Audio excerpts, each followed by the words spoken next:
बोलो जयकारा बोल मेरे श्री गुरु महाराज की जय।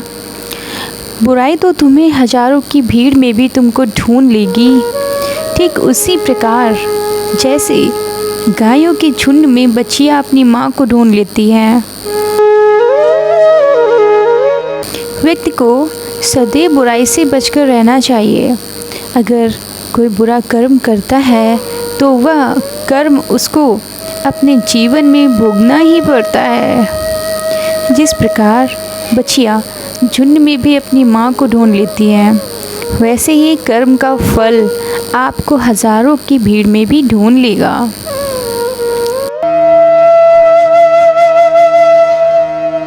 भगवान कहते हैं, किसी जीव को कष्ट देकर तुम मुझे खुश कैसे देख सकते हो। ईश्वर जगत के स्वामी हैं, वह कण कण में निवास करते हैं। छोटे से छोटे जीव के हृदय में ईश्वर का वास होता है। उस जीव को कष्ट का अनुभव होना ईश्वर को कष्ट का अनुभव कराता है। अर्थात किसी जीव को कष्ट देकर अपने ईश्वर को खुश कैसे देख सकते हो। वह दिन मत दिखाना सद्गुरु कि हमें खुद पर गुरूर हो जाए। रखना अपने दिल में इस तरह कि जीवन सफल हो जाए। जो सद्गुरु का दास हो जाता है वह अपने आराध्य से ऐसे दिन न दिखाने की कामना करता है जिससे उसमें कभी गुरूर आ जाए। वह तो अपने सद्गुरु का सेवक बनकर ही जीवन सफल बनाना चाहता है।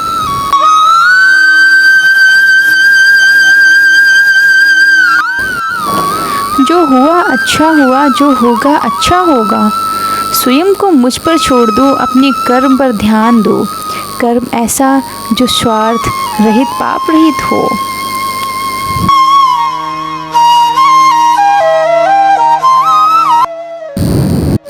ईश्वर अपने भक्तों को कर्म का मार्ग दिखाना चाहते हैं। वो कहते हैं, अपने कर्म समाज के प्रति और मानव कल्याण के प्रति केंद्रित करते हुए करो, बाकी फल की चिंता मत करो। उन सभी कर्मों का मुझे समर्पित कर दो। इस मार्ग को अपनाकर तुम मुझे प्राप्त कर सकते हो, मेरे प्रेम का भागीदार बन सकते हो। प्रेमियों, ईश्वर कहते हैं, कभी भी स्वयं पर घमंड मत करना। पत्थर भी भारी होकर पानी में अपना वजूद खो देता है। जो व्यक्ति अपने अहंकार से भारी हो जाता है, जिसमें अभिमान भर जाता है, वह उस पत्थर की भांति होता है जो भारी होने के बावजूद भी नदी की धारा में डूबकर अपना अस्तित्व खो देता है। अगर ईश्वर तुम्हें ज़्यादा प्रतीक्षा करवा रहे हैं तो हो सकता है जितना तुमने मांगा है उससे ज़्यादा देने वाले हों। अगर किसी लक्ष्य, खुशी या सफलता की प्राप्ति में लंबा समय लग रहा है, प्रतीक्षा की अवधि अधिक है, तो हो सकता है आपकी अपेक्षा से ज़्यादा आपको मिलने वाला है। अपने कर्म पर अडिग रहिए और विश्वास रखिए उस ईश्वर पर जो आपके कर्म की प्रतीक्षा ले रहा है। जीवन ना तो भविष्य में है और ना ही अतीत में। जीवन तो बस इस पल में है, केवल इस पल में। जो लोग जीवन को भूत और अतीत के भरोसे छोड़ देते हैं, उन्हें ईश्वर सावधान करते हैं। जीवन का अर्थ ना भूत है ना भविष्य, जीवन केवल और केवल वर्तमान है। इसलिए वर्तमान में अपने जीवन को आनंद पूर्वक जिएं, निस्वार्थ कर्म को अपने जीवन में अपनाएं।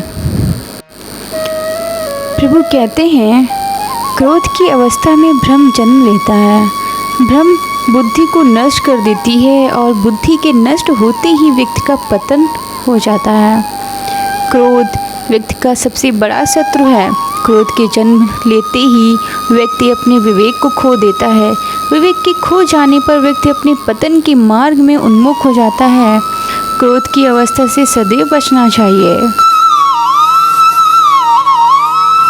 आत्मा को शस्त्र नहीं काट सकता, अग्नि नहीं जला सकती, जल नहीं बुझा सकता, वायु नहीं सुखा सकती। आत्मा शाश्वत सत्य है, ये अजय है, अमर है। आत्मा नए नए शरीर को धारण करती है, एक शरीर से निकलकर दूसरे शरीर में। यही आत्मा की विचरण प्रक्रिया है।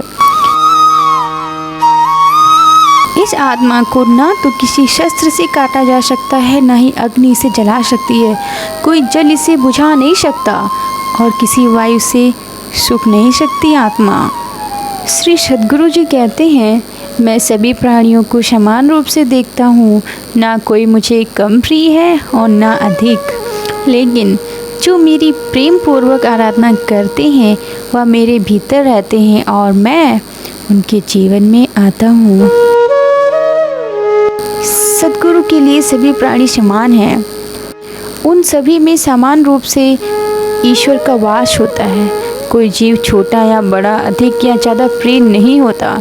जो अपने सद्गुरु ईश्वर की विशेष आराधना करते हैं, पुकारते हैं, उनके साथ वह सदैव उपस्थित रहते हैं। ईश्वर कहते हैं, मैं धरती की मधुर सुगंध हूँ, मैं अग्नि की ऊष्मा हूँ, सभी जीवित प्राणियों का जीवन और सन्यासियों का आत्मा संयम भी मैं ही हूँ। संपूर्ण जगत, ब्रह्मांड, चर अचर सब में ईश्वर का वास है। यह ईश्वर की माया ही है जो पूरे ब्रह्मांड में व्याप्त है। वही ईश्वर धरती पर मधुर संगीत है। वही ईश्वर की अग्नि की ऊष्मा है। उसी ईश्वर का वास प्रत्येक प्राणियों में है जो सन्यासियों के चित्त को शांत कर साधना में लीन करता है। वह आत्म संयम भी ईश्वर ही है।